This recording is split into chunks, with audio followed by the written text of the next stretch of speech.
નમસ્કાર સૌ મિત્રોને આજના વિડીયોની અંદર આપ સૌનું હાર્દિક સ્વાગત છે। મિત્રો કચ્છ સ્પેશિયલ વિદ્યા સહાયક ભરતી ધોરણ 1 થી 5 જેનું પીએમએલ છે એ આવી ગયું છે। તો એ પીએમએલના આધારે સંભવિત મેરિટ શું રહી શકે છે અને એ પીએમએલમાંથી જે સામાન્ય ભરતીમાં લાગી ગયેલા ઉમેદવારો છે, એટલે કે જે ઉમેદવારોએ સામાન્ય ભરતીમાં પણ ફોર્મ ભર્યું હતું અને એ ઉમેદવારો છે એ સામાન્ય ભરતીમાં વિદ્યા સહાયક તરીકે લાગી ગયા છે, એ તમામ ઉમેદવારોને પીએમએલમાંથી જો કાઢી નાખવામાં આવે તો એ પછી કેટેગરી વાઇઝ કેટલા ઉમેદવારો રહે છે તે અને કઈ કેટેગરીમાં કયા નંબર સુધીના ઉમેદવારો છે એ સેફ ઝોનની અંદર આવે છે તે તમામ વિગતો છે એ આ વિડીયોની અંદર આપણે જોઈશું। તો વિડીયોના અંત સુધીમાં બન્યા રહેશો। સૌપ્રથમ આપણે જગ્યાઓની વાત કરીએ તો સૌપ્રથમ પીએચને બાદ કરતા જે કુલ જગ્યાઓ છે કેટેગરી વાઇઝ, તો ઓપનમાં 1143 જગ્યાઓ છે, એસસીમાં 176 જગ્યાઓ છે, એસટીમાં 189, ઓબીસી કેટેગરીમાં 652 અને ઈડબ્લ્યુએસ કેટેગરી છે એમાં 240 જગ્યાઓ છે। જે નિયમ છે કે 4% જગ્યાઓ પીએચ માટે અનામત હોય છે, તો એ 4% જગ્યાઓ બાદ કર્યા બાદ આ કેટેગરી વાઇઝ જગ્યાઓ છે અને કુલ 2500માંથી જે 2400 જગ્યાઓ છે એ સામાન્ય ઉમેદવારોની છે અને 10% જગ્યાઓ છે એ પીએચ ઉમેદવારોની છે। તો વાત કરીએ આપણે પીએચ ઉમેદવારોની જગ્યા કેટલી છે, તો પીએચ ઉમેદવારોની ઓપનમાં 48 જગ્યાઓ છે, એસસી કેટેગરીની 7, એસટી કેટેગરીની 8, ઓબીસી કેટેગરીની 27, ઈડબ્લ્યુએસ કેટેગરીની 10, આમ કુલ પીએચ ઉમેદવારો છે એમની 2500માંથી 100 જગ્યાઓ છે, એટલે કુલ 2500 જગ્યાઓ 1 થી 5ની છે, તેમાં 2400 જગ્યાઓ છે એ સામાન્ય ઉમેદવારોની છે, જ્યારે 100 જગ્યાઓ છે એ પીએચ ઉમેદવારોની છે। હવે આપણે વાત કરીએ કુલ ભરાયેલ ફોર્મ, તો આ ફોર્મની અંદર મેં જે પણ સામાન્ય ભરતીની અંદર લાગી ગયેલા ઉમેદવારો છે તે તમામ ઉમેદવારોને બાદ કરી નાખેલા છે, એટલે જે કુલ ભરાયેલ ફોર્મનો જે કુલ સરવાળો છે એ ઓછો આવશે, એટલે આમાંથી એ તમામ ઉમેદવારો છે એ બાદ છે, ધ્યાને લેશો। તો સૌપ્રથમ વાત કરીએ ઓપન કેટેગરીની। ઓપન કેટેગરીમાં કુલ 145 ફોર્મ છે, એસસી કેટેગરીમાં 923 ફોર્મ છે, એસટી કેટેગરીના 58 ફોર્મ, ઓબીસી કેટેગરીના 2942 ફોર્મ, ઈડબ્લ્યુએસ કેટેગરીના 372 ફોર્મ, આમ કુલ પીએચને બાદ કરતાં જો ફોર્મની સંખ્યા ગણીએ તો 4440 ફોર્મ છે એ કુલ ભરાણા છે અને આ તમામ ફોર્મમાંથી મેં જે સામાન્ય ભરતીમાં લાગી ગયેલા છે એ તમામ ઉમેદવારોને તમામ કેટેગરીમાંથી બાદ કરી દીધા છે। તો સામાન્ય જે ઉમેદવારો છે એ 4440 છે એ કચ્છ સ્પેશિયલ ભરતીમાં ફોર્મ ભરેલા છે। હવે પીએચની વાત કરીએ તો પીએચમાં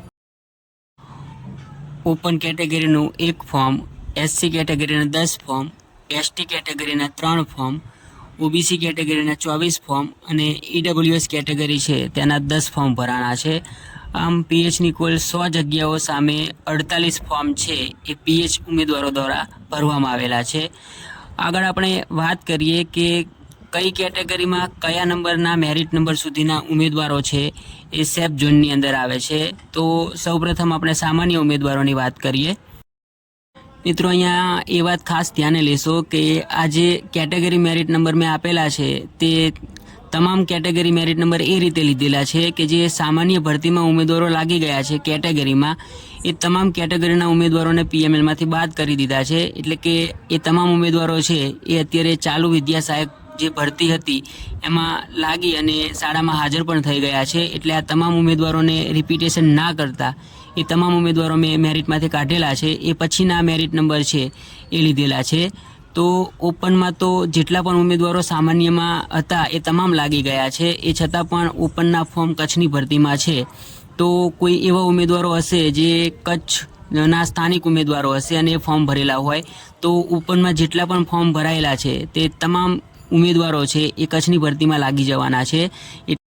વાત કરીએ એસસી કેટેગરીની, તો કચ્છનું જે પીએમએલ આવેલું છે તેમાં એસસીનો જે 483મો મેરિટ નંબર છે એ સેફ ઝોનની અંદર આવે છે, એસટી કેટેગરીમાં 286મો જેનો મેરિટ ક્રમ છે એ સેફ ઝોનની અંદર આવે છે, ઓબીસી કેટેગરીમાં 1326મો મેરિટ ક્રમ, ઈડબ્લ્યુએસ કેટેગરીમાં 383મો મેરિટ ક્રમ છે એ સેફ ઝોનની અંદર આવે છે।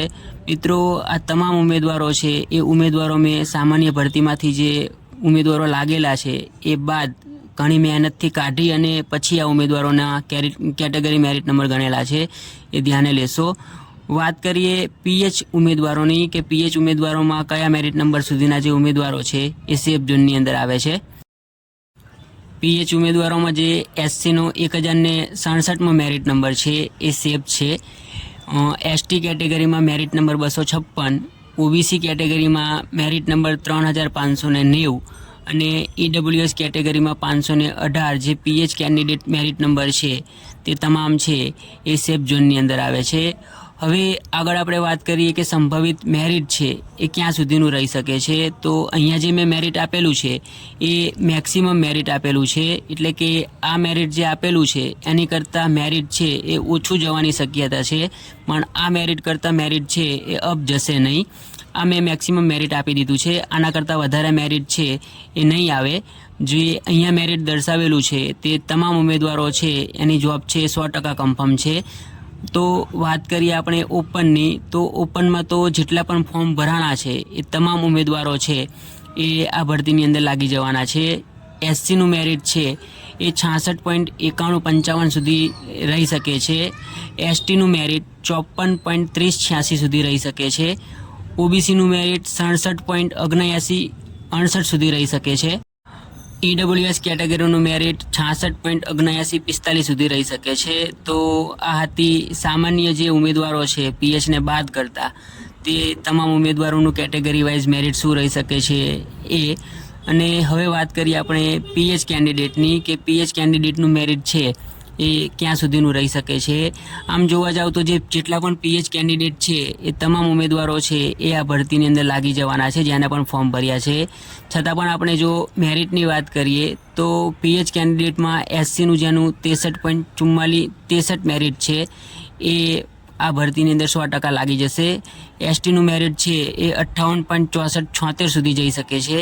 ઓબીસીનું 60.2000 સુધી અને ઈડબ્લ્યુએસ કેટેગરીનું 60.6083 સુધી જઈ શકે છે. આ મેરિટ છે એ પીએચ કેન્ડિડેટનું છે. તો આગળ આપણે વાત કરી હતી એ સામાન્ય મેરિટ હતું અને અત્યારે જે વાત કરી એ પીએચ મેરિટ છે. તો આ હતું કચ્છ ભરતીનું જે સામાન્ય મેરિટ છે અને પીએચનું મેરિટ છે એ ક્યાં સુધી રહી શકે છે. મિત્રો અહીંયા જે મેરિટ આપેલું છે એ મેક્સિમમ મેરિટ આપવાનો મેં પ્રયત્ન કરેલો છે. આના કરતાં વધારે મેરિટ છે એ કોઈ પણ સંજોગોમાં નહીં જાય. જો વિડીયો સારો લાગ્યો હોય તો વિડીયોને લાઇક કરશો, શેર કરશો, કચ્છના જે તમામ ઉમેદવારો છે તે તમામ ઉમેદવારો સુધી વિડીયો પહોંચાડશો, ચેનલને સબસ્ક્રાઈબ કરી અને પ્રોત્સાહન પૂરું પાડશો. આભાર.